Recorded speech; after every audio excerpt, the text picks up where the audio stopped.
Ma'am, मैं प्रथम आपसे ये जानना चाहता हूँ कि आप महिला के तौर पर एक बड़ी अधिकारी हैं पुलिस की।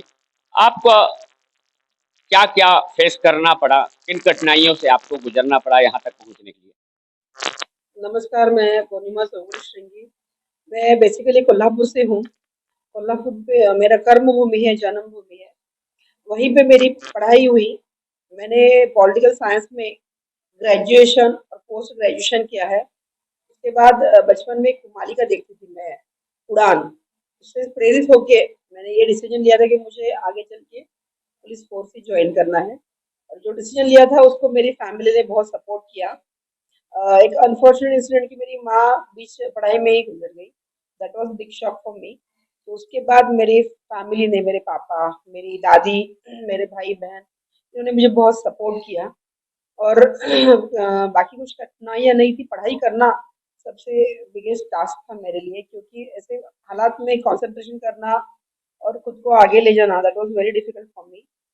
लेकिन मेरी फैमिली, मेरे घर वाले, जो मेरे हित चिंतक है, उन्होंने हमेशा मुझे प्रोत्साहित किया। मेरा गाँव है, बहुत छोटा है। मैं गारगोटी, तालुका भद्रगढ़, यहाँ से बिलॉन्ग करती हूँ। वहाँ पे मैं पहली असिस्टेंट कमिश्नर ऑफ पुलिस बनी हूँ। वहाँ से मैं 2008 में मेरा सिलेक्शन हुआ।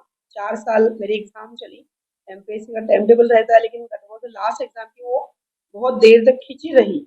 और 2008 में अगस्त में मेरा सिलेक्शन हो गया। उसके बाद हमारा 1 साल का ट्रेनिंग रहता है, वो नासिक, महाराष्ट्र पुलिस अकादमी नासिक, यहाँ पे होता है।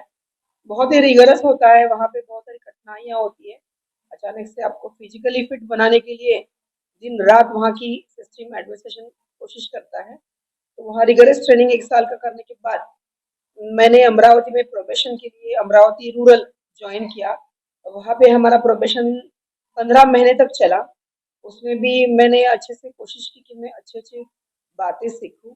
उसके बाद मेरा ट्रेनिंग प्रोबेशन के बाद मेरा पहला पोस्ट सांगली जिले में जत नाम का डिवीजन है, सब डिवीजन, वहाँ पे हुआ। ड्रग प्रोन है, बहुत डिफिकल्ट है। वहाँ पे पानी की बहुत दिक्कत है, क्राइम भी ज़्यादा था। ऐसे जगह पे मेरा पोस्टिंग हुआ। लगा कि ज्वाइन करूँ या ना करूँ। फिर अगेन मेरी फैमिली मेरे सपोर्ट में आई।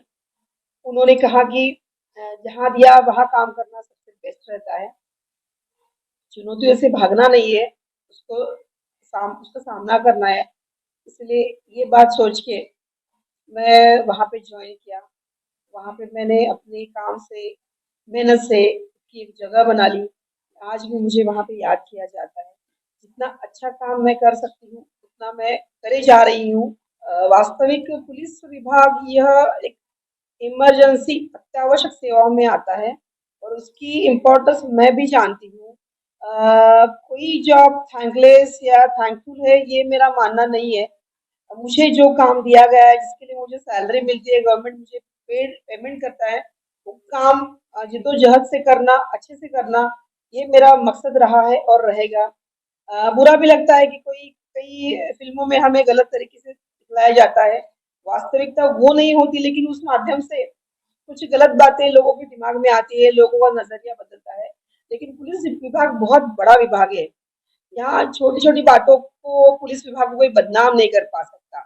एक बहुत ही सशक्त और बहुत ही प्रोमिनेंट डिपार्टमेंट पुलिस विभाग है, ऐसा मैं सोचती हूँ। और ये बातें उनको कोई नामोहरम करने वाली है या उससे हमारा कुछ जो वजूद है उसको तकलीफ होगी, ऐसा मुझे कभी बिल्कुल ना लगा है, ना लगेगा। पुलिस की वर्दी मिलना बहुत परम भाग्य की बात है। और ये डिपार्टमेंट बहुत पावरफुल भी है। लोगों की अच्छाई के लिए हम लड़ते हैं। सदरक्षणाय फलनिग्रहणाय, यह ब्रीथ हम अपने शोल्डर पे लगा के घूमते हैं। जो हमारा जो ताज रहता है, हमारी कैप पे इंडिया का एम्ब्लेम लगा रहता है, तो इसका महत्व अनन्य साधारण है। लोग थैंकलेस जॉब्स, 24 घंटे हमें ऑन ड्यूटी रहना पड़ता है, 2-4 बजे उठ के जाना पड़ता है, नाइट राउंड रहते हैं, घर में बच्चे रहते हैं, फिर भी हमें ध्यान देना पड़ता है। लेकिन इसकी भी आदत है, ट्रेनिंग में हमें ये सिखाया जाता है। मैंने कभी भी अपने जॉब को थैंकलेस नहीं समझा। कोई बोलता है तो मुझे कोई इतना फर्क नहीं पड़ता, क्योंकि मुझे पता है मैं क्या हूँ और मैं क्या करे जाऊँ और मेरा डिपार्टमेंट क्या है। तो जो दिखलाया जाता है वो उनकी सोच रहती है।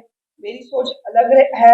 और किसी के चेहरे पे अपने एक छोटे काम से मुस्कुराहट लाना, इससे बड़ा और कोई काम नहीं होता। और हमारा काम यही है, कोई तकलीफ में है और उसको पुलिस की कार दिखाई दे, पुलिस का बंदा दिखाई दे, तो वो जो भगवान मिलने की उसकी फीलिंग आती है, वो मेरे लिए इम्पोर्टेंट है, उसी के लिए हम काम करते हैं।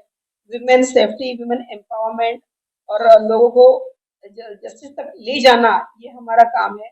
और हम अपनी मेहनत से, अपनी ताकत से करते हैं और करते रहेंगे। अ, अभी आफ्टर कोरोना बहुत सारी चीजें बदल गई है, दुनिया का नजरिया बदल गया है, रहन सहन का ढंग भी बदल गया है। वैसे पुलिसिंग में भी बहुत सारे बदलाव आ रहे हैं। हमसे लोगों की बहुत सारी अपेक्षाएं रहती है। हमारा जो मीरा भाईंदर वसई विरार आयुक्तालय है वो 2020 में बना है। अभी अक्टूबर में हमने 3 साल का हमारा बर्थडे सेलिब्रेट किया है। अभी बहुत सारी चीजें हम कोशिश कर रहे हैं। माननीय पुलिस आयुक्त कमिश्नर मीरा महेंद्र वसई विरार और अतिरिक्त पुलिस कमिश्नर मीरा महेंद्र वसई विरार, इनके मार्गदर्शन के अनुसार हम अपना कार्य कर रहे हैं। लोगों ने भी अपनी सुरक्षा के लिए कोशिश करनी चाहिए। वो भी सिविल में पुलिस है, औरतों की सुरक्षा, बच्चों की सुरक्षा, इसके लिए पुलिस प्रशासन कटिबद्ध है। लोगों ने, जनता ने भी ये बात समझनी चाहिए, सोचनी चाहिए। 112 पे हम अच्छा काम कर रहे हैं महाराष्ट्र में। लास्ट 3 सालों से जो डायल 112 का पायलट प्रोजेक्ट है, इसमें हम लोगों को रिस्पॉन्स की एक सुविधा प्रदान की है महाराष्ट्र सरकार ने। उसमें मीरा भाईंदर वसई विरार पुलिस आयुक्तालय नंबर 1 पे लास्ट 3 सालों से, और उसको माइन्यूटली मॉनिटर भी किया जाता है। तो ये बात बहुत बढ़िया और अच्छी है हमारे लिए कि हम लोगों तक कम से कम समय में पहुंचते हैं। लोगों ने भी हमें सहकार्य करना जरूरी है।